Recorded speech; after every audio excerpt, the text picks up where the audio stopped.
Halo Teknolovers, apakah kalian pernah dengar perseteruan antara Kiflan Zain dan Wiranto atas pembentukan Pasukan Pengamanan Masyarakat atau PAM Swakarsa pada 1998 silam?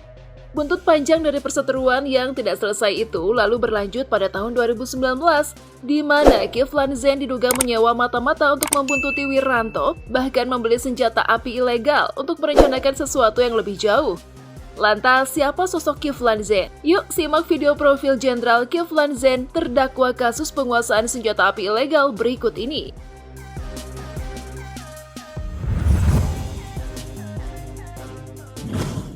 Majen TNI Purnawirawan Kiflan Zain, SIP MSI, gelar Datuk Tan Ameh adalah seorang perwira militer Indonesia. Ia sebelumnya menjabat sebagai Kepala Staf Kostrad atau Kaskostrad ABRI. Memegang lebih dari 20 posisi berbeda, terutama di posisi komando tempur.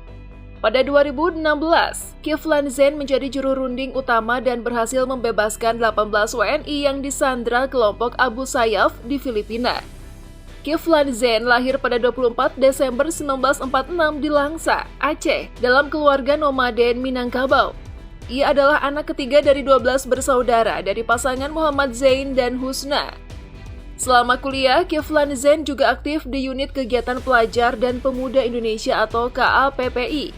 Setelah lulus SMA pada tahun 1965, ia masuk Akademi Militer atau AMN. Ia lulus dari Angkatan Militer Indonesia tahun 1971.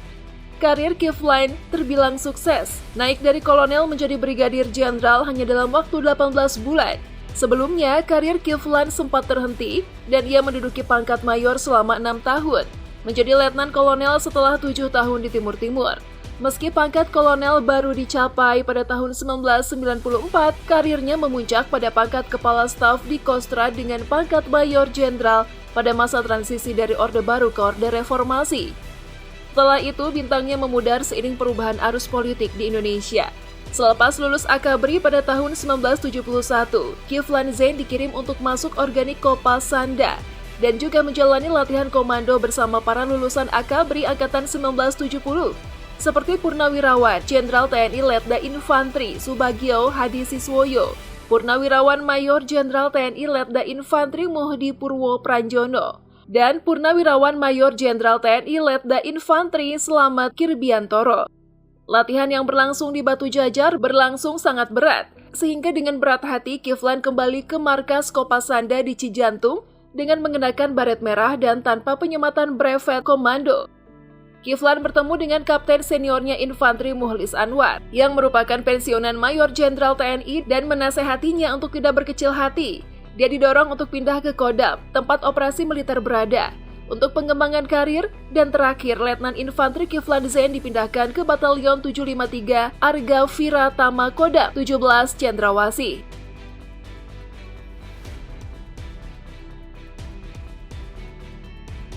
Pendidikan umum.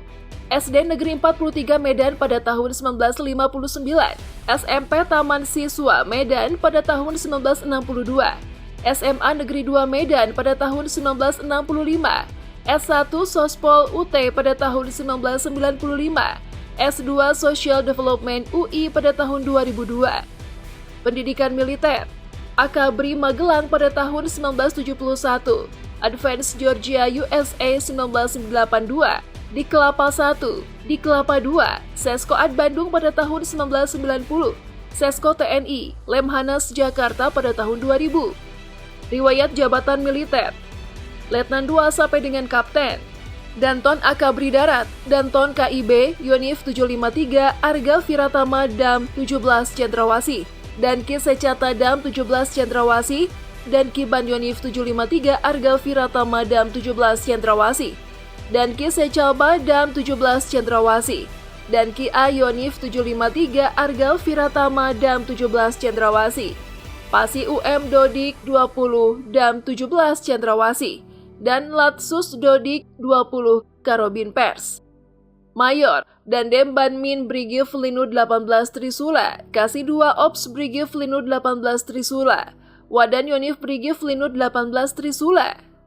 Letnan Kolonel dan Yonif 303 Setia Sampai Mati Brigif 13 Galuh Kostrad, Pabandia Binkar Spers Kostrad, Pamen Kostrad Dik Seskoad, Pabandia 1 Renev Paban 5 Srenai, Kolonel dan Brigif 6 Trisakti Baladaya, dan Men Chandra di Muka Akmil, Brigadir Jenderal, Kas Diviv 1 Kostrad dan Kontingen Garuda Filipina, Kasdam 7 Wirabuana, Mayor Jenderal, Pangdiv 2 Kostrad, Kas Kostrad, Pati Mabes TNI AD Karya, Koor Sahli Kasad. Riwayat jabatan non-militer, Komut PT Truba Holding, Ketua LPMI, Komut PT Citayam, Ketua Dewan Pembina Yanesa, Komut PT TME. Tanda jasa, Bintang Yuda Darmanararya, Kartika Eka Paksi Pratama, Bintang Kartika Eka Paksi, Naraya 3 Prestasi. Satya Lencana Kesetiaan 8 tahun, Satya Lencana Kesetiaan 16 tahun, Satya Lencana Kesetiaan 24 tahun, Satya Lencana Gom 9 Raksaka Dharma, Satya Lencana Santi Dharma, Satya Lencana Seroja, Satya Lencana Dwija Sista.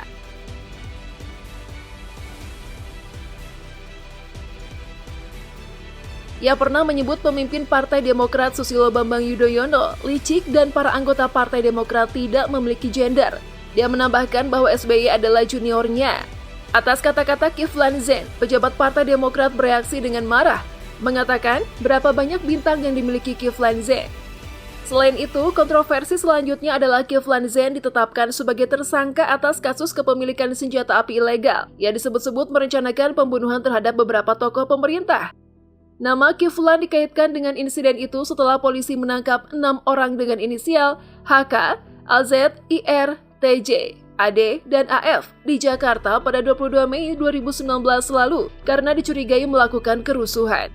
Mereka ditugasi menghabiskan nyawa orang, diantaranya Kepala Badan Intelijen Negara BIN Budi Gunawan, Menko Polhukam Wiranto, Menteri Kemaritiman Luhut Binsar Panjaitan, dan staf khusus Presiden Bidang Intelijen dan Keamanan Goris Mere. Majelis Hakim Pengadilan Negeri Jakarta Pusat kemudian memutuskan pensiunan Majen TNI Kiflan Zen bersalah atas kepemilikan senjata api ilegal. Kiflan Zen melakukan kejahatan dan dihukum karena terlibat dalam akuisisi ilegal, kepemilikan dan penyimpanan senjata api dan amunisi, dan divonis 4 bulan 15 hari penjara. Menurut Hakim, mantan Kepala Staf Umum Kostrad tersebut telah melanggar Pasal 56 Ayat 1 KUHP selain Pasal 1 Ayat 1 Undang-Undang Darurat Nomor 12 Tahun 1951 tentang kepemilikan senjata.